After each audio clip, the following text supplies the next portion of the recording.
Jai Hind दोस्तों, my name is Shreya.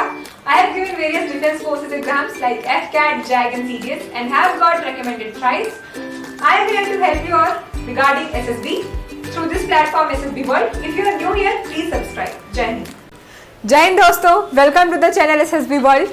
आज मैं आपको शौर्य टेल्स के अंदर कुछ अलग, कुछ अनोखी और कुछ बहुत बड़ी मोटिवेशनल कहानी सुनाने वाली हूँ। तो आज मैं आपको सुनाने वाली हूँ कैप्टन मनोज पांडे के बारे में। दोस्तों, कैप्टन मनोज पांडे को आपने छोटी सी झलक में अजय देवगन को इनका रोल करते हुए कारगिल मूवी में देखा होगा। कारगिल LOC 1999 जो इंडिया और पाकिस्तान के बीच में एक बहुत बड़ी वॉर थी, उसमें कैप्टन मनोज पांडे का बहुत बड़ा योगदान रहा है। तो आज हम इस बलिदान की कहानी सुनने वाले हैं। आज हम उस हीरो की कहानी सुनने वाले हैं जिसने अपने एक एक खून के कतरे से अपने देश को गौरवान्वित किया। तो आइए जानते हैं कैप्टन मनोज पांडे के बारे में।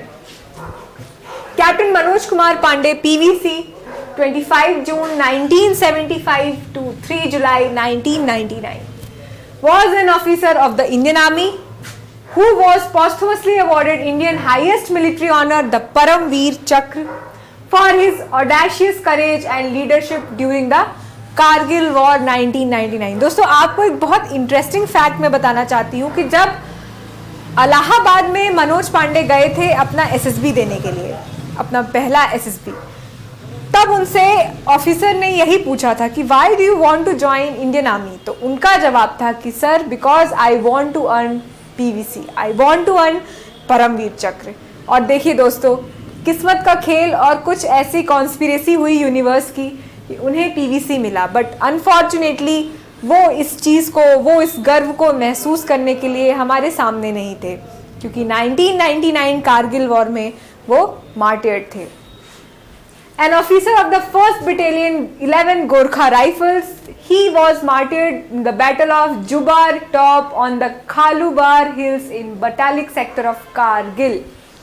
So दोस्तों, जुबर टॉप खालूबार हिल्स। तो दोस्तों, आपको मैं बताती हूँ Gorkha rifles. Gorkha rifle one of the dangerous regiments में आता है। यहाँ के जो लोग होते हैं वो काफ़ी पराक्रमी होते हैं, काफ़ी शूरवीर होते हैं। बहुत ही अच्छा रेजिमेंट कहलाया जाता है और कैप्टन मानेक शॉ ने भी गोरखा राइफल्स की काफ़ी तारीफ की है।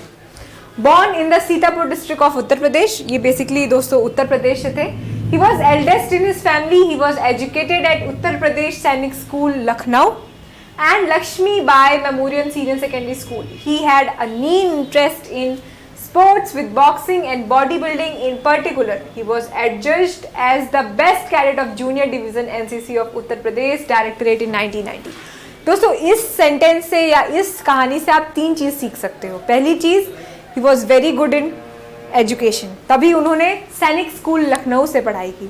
दूसरी चीज़, he was good at boxing and body building. Body building और बॉक्सिंग दोनों ही बहुत अच्छे स्पोर्ट्स और काफ़ी आक्रामक स्पोर्ट्स में आते हैं, जिसमें आपकी काफ़ी ज़्यादा फिजिकल स्ट्रेंथ लगती है। तीसरी चीज़, he was also awarded as the best cadet of junior division NCC।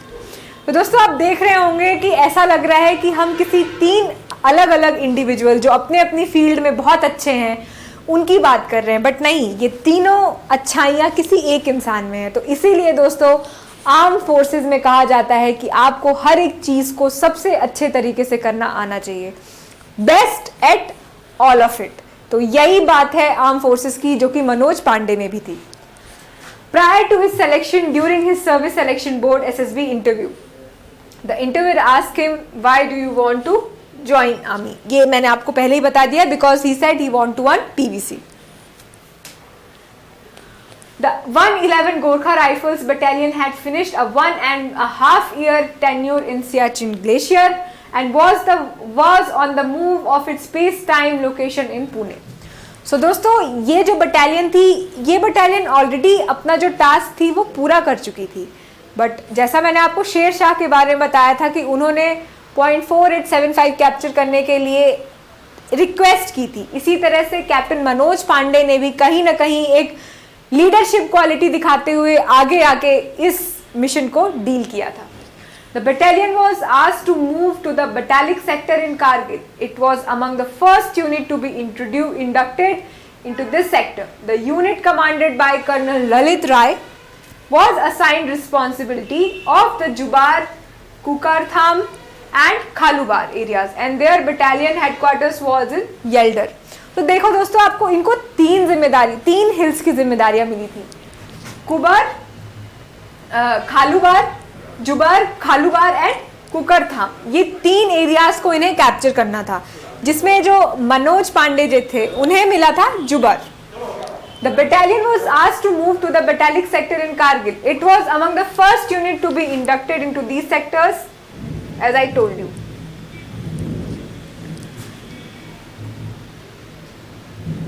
In early July, B company of 11 Gorkha Rifles was assigned the task to capture Khalubar top. Pandey was commanding a platoon in this company. So दोस्तों, खालूबार जो था, खालूबार को भी capture करने का जो task था वो मनोज पांडे की ही प्लेटून को मिला था। उसके बाद जब वो जुबार टॉप में गए उसे कैप्चर करने के लिए, तो डेफिनेटली वहां पे वो शहीद हो गए। Quickly seizing up the situation, the young officer led his platoon along a narrow, treacherous ridge that led to the enemy position. While still short of the objective, the enemy fired upon the Indian soldiers, effectively stalling the Indian attack.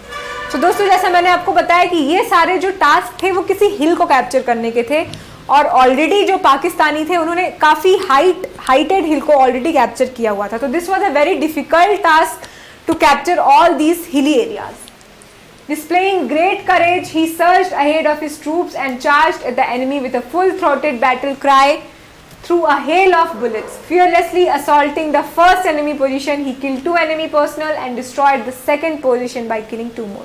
तो दोस्तों, आप देख रहे होंगे कि गोलियों की बरसात, बारूद की गोलाबारी, ये सारी चीज़ों के बीच उन्होंने 4 लोगों को तो हैंड टू हैंड कॉम्बैट में ही मार दिया, और उसके अलावा उन्होंने काफ़ी सारे बंकर्स भी डिस्ट्रॉय किए। The troops charged at the enemy and fell upon them undaunted, and without caring for his grievous injuries, he continued to lead the assault on the 4th positions, urging his men, and destroyed the same with a grenade. Even as he got fatal burst on his forehead, he collapsed at the final bunker and succumbed to his injuries. So दोस्तों, उनके मुंह में bomb वो हुआ था, blast हुआ था, जिसकी वजह से उनको फोरहेड में काफ़ी ज़्यादा इंजरी आई थी। बट इसके बाद भी उन्होंने अपने मिशन को ध्यान में रखते हुए फाइनल बंकर की तरफ रुख किया, वहाँ पहुँचे और वहाँ के सारे लोगों को डिस्ट्रॉय किया और मार डाला। तो इस तरह से आप देख रहे हो कि कितनी सीवियर इंजरी होने के बाद भी मनोज पांडे ने अपना लक्ष्य नहीं भूला और जाके अपने लक्ष्य को हासिल किया। दोस्तों, ये है पीवीसी कैप्टन मनोज पांडे, ये इनकी फ़ोटो है, और ये फ़ोटो इनकी बेसिकली कमीशन होने के बाद की है। इनकी आपको कई सारी फ़ोटोज़ इंटरनेट पे मिल जाएंगी, जिसमें अपनी फैमिली, अपने मदर एंड फादर के बीच में भी बैठे हुए हैं। काफ़ी कम पिक्चर्स हैं इनकी, undoubtedly as comparison with Vikram Batra and other PVC heroes, but यहाँ पे इनकी जो पिक्चर है ये बहुत ही ज़्यादा फेमस एंड बहुत ही ज़्यादा अच्छी पिक्चर मैंने चूज़ करके सेलेक्ट की है। सो दोस्तों, ये थी कैप्टन मनोज पांडे की कहानी। तो मनोज पांडे जो थे उन्होंने कई बार ये चीज़ कहा है कि some goals are so worthy that it is glorious even to fail. कुछ गोल्स इतने अच्छे होते हैं, इतने अनमोल होते हैं कि उनके लिए अगर हम फेल भी हो जाएं तो बहुत शौर्य की बात होती है, बहुत अच्छी बात होती है। तो इनका इशारा था डेफिनेटली आर्म फोर्सेस में सिलेक्शन का। दोस्तों, मनोज पांडे ने कई बार ये भी कहा है अपनी किताब में, इनको लिखने का बहुत शौक था, तो उन्होंने लिखा भी है कि अगर इन्हें मौत और अपने आप को प्रूव करने में से किसी एक चीज़ को चुनना हो तो वो ये चुनेंगे कि जब तक ये अपने आप को प्रूव नहीं कर पाते ये मौत को भी धोखा दे देंगे। तो इस तरह से आप समझ रहे होंगे कि ये कितना अच्छा लिखते थे, कितना जज्बा था इनमें, कितना जुनून था, और देश के लिए कुछ कर गुजरने का जो जज्बा था वो इनकी पोइट्री में भी, इनकी बातों में भी सामने आता था। तो उत्तर प्रदेश लखनऊ में एक इतना ही अनमोल हीरा जन्मा और उसने देश के लिए कुछ बहुत ही अनमोल किया, जो आज हमारे लिए एक उदाहरण है। उम्मीद है आपको मेरा ये वीडियो पसंद आया होगा। लाइक बटन प्रेस करिए और सब्सक्राइब करिए ताकि आपको मेरे और वीडियोस मिलते रहें, और बेल आइकन प्रेस करना मत भूलिएगा क्योंकि उससे आपको मेरे अगले वीडियो का नोटिफिकेशन मिलेगा। जय हिंद।